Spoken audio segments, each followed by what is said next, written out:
ৰাম নাৰায়ণ ৰাম। ধীৰে ধীৰে বিদ্যালয় স্থাপন হ'ল, শাস্ত্ৰ লিখা হ'ল আৰু বিভিন্ন প্ৰকাৰৰ মূৰ্তি নিৰ্মাণ হ'বলৈ ধৰিলে। কোৱা হৈছিল যে যিসকলে দেৱতাক বিদ্যা দান কৰে সেয়া হৈছে সৰস্বতী, তেওঁলোকৰ পূজা কৰিব লাগে। দেশৰ শৃংখলা ৰক্ষা কৰিবলৈ বিভিন্ন প্ৰকাৰৰ মূৰ্তি নিৰ্মাণ কৰা হ'ল, মন্ত্ৰ ৰচিত হ'ল।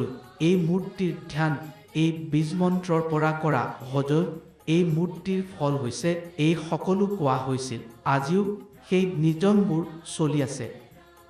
কিন্তু প্ৰকৃতিৰ বাস্তৱিক ৰূপ কেনেকৈ জানিব পাৰি তাৰ বাবে চেষ্টা। প্ৰয়োজন কুম্ভাৰ এক মূৰ্তি নিৰ্মাণ কৰাৰ পিছত আনটো নিৰ্মাণ কৰি থাকে, সেয়া হাত যোগ কৰি সিহঁতৰ সৈতে দাদাই থাকে বছৰৰ পৰা।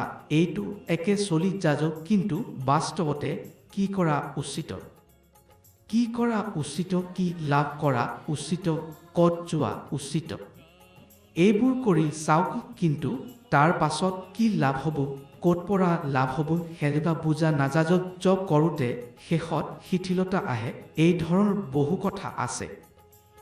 এনে সুসজ্জিত আৰু এটিয়া বুদ্ধিমত্তাৰে পূৰ্ণৰূপে ব্যৱস্থা আছে।